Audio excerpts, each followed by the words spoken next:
અરવલ્લીમાં ભારે વરસાદ બાદ હવે ખેતરો જળબંબાકાર બન્યા છે। ખેતરો ખાતે જળબંબાકારની સ્થિતિ જોવા મળી છે, ત્યારે મોડાસાના બામણવાડ ગામના ખેડૂતો મુશ્કેલીમાં મુકાયા છે। વરસાદ વરસતા જ મગફળીના પાકમાં પાણી ભરાઈ ગયા છે અને 25થી પણ વધુ ખેડૂતોના ખેતરોમાં પાણી ઘૂસ્યા છે।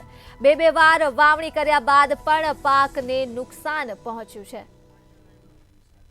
માધાભાઈ ગામ બામણવાડ, હું બામણવાડનો ખેડૂત છું।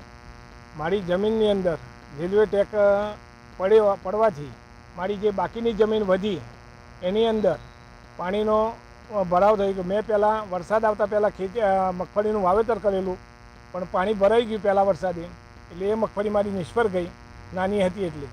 પછી મેં ફરી તંત્રને જાણ કરી, કલેક્ટર સાહેબને અરજી આપી, નાયબ કલેક્ટર સાહેબને આપી, મામલતદાર સાહેબને આપી, અને એમને ધ્યાન દોર્યું, પણ એમને કોઈ કર્યું નહીં। માટે અમારા પાણી ત્રીજી વખત ભરાણું છે, એટલે મેં તંત્રને જાણ કરી, પણ કોઈ કશું થયું નહીં। અમારી માગણી એક જ છે કે એમ કે રેલવે ટેક નીચે ગરનાળું નાખી આપો અને અમારા પાણીનો નિકાલ કરી આલે, તો એવી અમારી વિનંતી છે।